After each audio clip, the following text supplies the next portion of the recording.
There's another guy, though, who might not be on the floor as much. Brian Windhorst reporting last night that the Cavs are considering some lineup changes, might swap Shumpert in for JR. We will have to see how that pans out.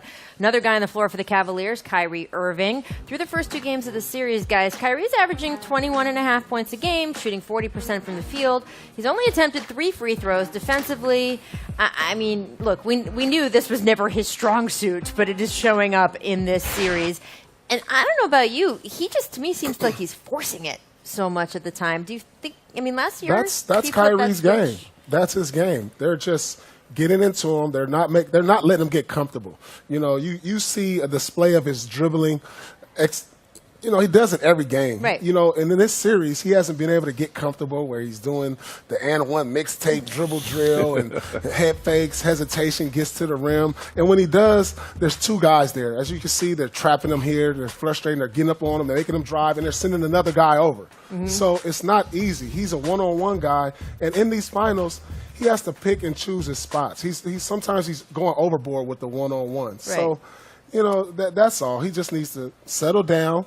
Understand, look, they're going to double me. They're going to be there. Maybe it's time for him to start making other players better. That's what I was and about to say. that'll loosen him up. That's what I'm about to say. He going home is going to help him because he plays better at home, and he's definitely a one-on-one player. But you got to realize he's playing against a better team. Right. And he has to make plays. See, the good thing with LeBron did, that's why I think LeBron's the smartest person, smartest basketball player in the world. Beginning the game, he was facilitating. Got Kevin Love a couple easy shots, and he started going. I think Kyrie got to take that page. He got to start making plays, and once the defense start paying more attention to other guys, then he can get his offense off. But right now, he's struggling. Is Game 3 of the NBA Finals when someone suddenly becomes a passer, though? I mean, right. Not with Kyrie. You know, if you think about it, his tendencies was like that in the East. All East, it was all one-on-one. But now you're going up against a better team. And he was amazing doing it. Yeah, because now he's playing a team that knows how to play defense. Right. You got a team that can play defense and rotate just as fast and are just as quick as you are on offense and the defensive end. And right now, I think with him is he's also playing this matchup thing. Who's better, me or Curry? He can't worry about that. Right. He just got to play his game and let it come to him and take what the defense is giving. He's trying to do too much with a defense that's like packed in and look at every time he makes a move, they're looking at him like this because we know you're not going to pass because we just watched you in the Eastern Conference. All you want to do is one-on-one, do the mix one tape, shoot the ball, and do that. Right. So he has to become a different type of player. Drive on purpose and kick it to somebody for an open shot. He got to make the people around him better, and that's what he's not doing as a point guard. You can almost see it. They're like, okay, LeBron is going to get his, but if we can slow down Kyrie, then we give ourselves a chance. He is the key for them. I mean, if you watched the finals last year, he's the one that set the tone. He was unstoppable. He was the one LeBron had the great numbers, but Kyrie set the tone for them. Paul, how do you balance that? Because you have been in that position. You know you are supposed to be the guy in one scenario or another. It's not happening for you. How do you not have that pressure where you're like, oh, I need to really do it in Game 3? Because in a way, that pressure is what's creating him overhandling the ball, trying too hard, not passing when he should be. I think he's a great player. He has to watch the film and say, how can I get easier opportunities? Maybe play off the ball some, come off some screens, find easier opportunities on the break. So he's a great player. He'll make the adjustment, and I believe he'll have a great Game 3. Oh, all right. Here I am joined by Robert Horry, Paul Pierce, Steven Jackson. And, guys, I want to talk about this three-point fouling issue. Last night, Steph Curry was fouled and awarded 3 free throws 2 times in the first quarter, while KD and Kyrie drew fouls on threes in Game 1. According to ESPN's Tom Havistro, the Warriors and Cavs have each seen their 3-shot fouls increase this postseason. And look, we've been talking about this really since the Rockets series. Who's to blame here, Paul, for this increase in these foul calls? Well, there's no one to blame. I mean, there's just an overall increase in three-point shooting. And I mean that's the error that we're in. Right, but people are leaning in. Come on. There's more opportunity now. I mean, if you're shooting 30, is that what we're calling it? You're shooting 30 to 50 threes a game. I mean, and you shoot it well. When you're up on the defenders, you're going to eventually foul them. So there's just an increase in the shooting of the threes, and there's better three-point shooters. I mean, when Steph comes off and he's wide open and you're running at him, all he has to do is throw a pump fake, you're going to jump, and he'll jump into you. So when you're such a big three-point threat, then it increases the threat of getting fouled on the three-point line. I think it's lazy defense, and it's also the referees. The referees have to do a better job of knowing what's a shot and what's just thrown at the rim.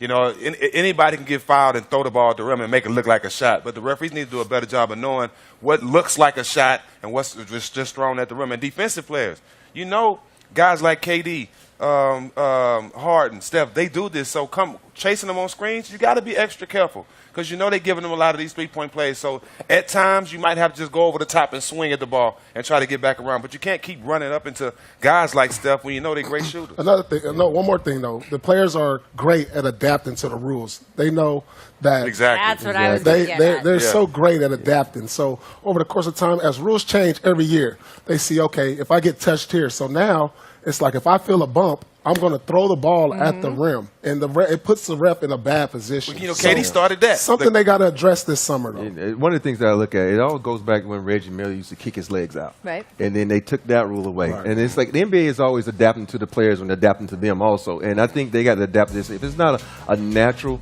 shooting motion, and the refs know guys' shooting motion. Now, like that one right there, you ran under Kobe. This is Kobe. Yeah. But those, when you jump into a guy like that, that is not, to me, that is an offensive foul because you're lunging at me as a defensive player. And I know the NBA is like, okay, we're an offensive league. Yeah, because you're making an offensive league and you're not letting me play defense. And like before, It was like, okay, you took away the handshake. Okay, now you can have an armbar. Now if I have an armbar, you can swing through the armbar and it's a foul on me. That is not a foul because you caused the contact, and it's getting ridiculous. And I don't even want to watch games sometimes, especially the Rockets. And I live in Houston. I said, okay, James Knight's going to shoot about 40 free throws, and that's not fun basketball. I want to see guys like the series now, up and down, shooting basketball, playing good basketball is what I want to see, not free throw line contests. And I don't blame James for taking, as you said, advantage, Paul, Smart. of the rules that there. It's smart. Don't very leave smart available play. points on the floor. I get that. But those points probably shouldn't be available. It is frustrating. Even last night watching Steph, who could make anything into a shot, right? When he shoots at the basket, it's probably going in. One of those fouls where he drew 3 free throws, I'm sorry. It wasn't it was going into like row 7 or something. I mean, not even Steph could really sell that one. And you remember, Rachel, at one point when KD was in OKC, he started the swing up and go shot. They took that away. Yep. So now they letting guys run. Now they calling this. So I think eventually they're going to see that guys are doing this on purpose to get 3-point shots, and they're going to take this away too. Well, we'll see. I mean, that would be a win for the defense finally. Right. So we'll see if that happens. Won't be a defensive league no time soon. I want to move on to Draymond Green. He did something up at the podium last night. I really like this. Someone asked him a question about the way he has been playing on the court. Take a listen to the question and answer from Draymond. How you been able to restrain yourself emotionally, and avoid getting. You act like I'm just this troubled, guy who's been, in a bunch of trouble and can't control myself. And, Jesus Christ, when you got great teammates, like I do, who, allowed me to play with my emotions and, allowed me to be emotional when I'm talking to them and use my emotions to the better for us. It's easy to lead this team as much as I can in the ways that I do for this team. Worrying about the officials and all that. I think at the end of the day, I think everyone talks to officials. I talk to them. But, going over the edge isn't going to win me a championship. I think I'm a pretty smart guy, and I learned my lesson.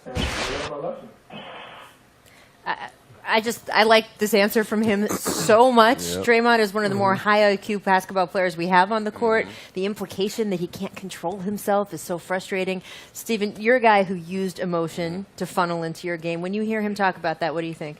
Well, I love the fact that he's admitting that he learned his lesson. Us as emotional guys, sometimes our emotions tend to hurt the team.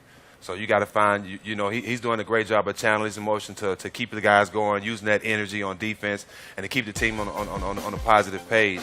The way he answered the question was excellent. A lot of times people judge you off your passion for the game and don't understand how much the game means to you. So they'll consider you to be a thug or a jerk out there or a cancer to the team when he's totally not.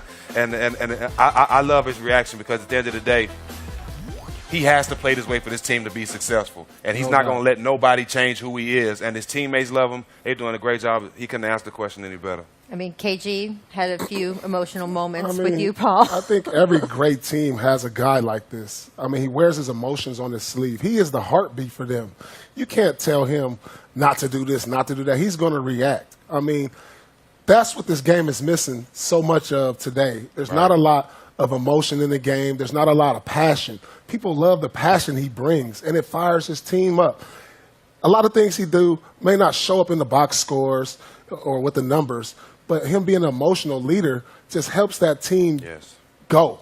I mean, just period. Give them confidence, too. He gives them a lot with his spirit, with his emotion, and everything he brings to that locker room. And those are things that don't show up in the box score, and that are huge for this team. He gives them that swagger.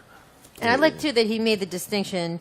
It's on purpose, right? Yeah. I mean, you play with guys like that. The emotion's on purpose. It's not like he's just wild out there. Oh, I can't control myself. Oh, I guess I mean, right? If you look at all the history of championship teams, they always have a guy like that. I had it in Vernon Maxwell, and then I go to the Lakers. I have it in Rick Fox. Everybody thinks he's a pretty boy, but he's very emotional. You think about the fights he got into. And then I had Bruce Bowen. You have all these guys that bring a certain emotion to the game. Sometimes it's great, and sometimes it's bad, but it's more on the good side than it is the bad side. And you take that because it charges the team up. Bruce would come down, make an emotional play defensively, get into the refs, or get into the defense. Paul, you played against him. He would try to get under your skin. And once, he would get under the guy's skin, even though he might not have got under your skin, we think that, and it gets emotionally charged, and we go out and we play harder. And you need that. And if you look at Cleveland teams right now, I don't see that. They don't have that emotional. LeBron is supposed to be that, but he's really not that guy to get him because he has to do so many other things. Who could be that for Cleveland? Tristan's supposed to be that guy, but they take him completely out. They want him to be their emotional leader, but he's not the guy that really just screams or getting guys' faces. So they really need that. He's their emotional leader as far as getting rebounds, making extra plays. But the Warriors took him completely out. But you have to have an emotional guy with an IQ of basketball. Right. You have to have a guy with a guy's respect, because if the guys like a young guy come try to be emotional, they're gonna look like, we don't respect you. I think for them, they need somebody like JR, even though JR sometimes considered a head case, but he was the emotional guy last year. And he needs to be that guy to step up and make these guys like, yo, guys, we need this. Let's don't back down. Let's don't be no punks. Let's go out there and just play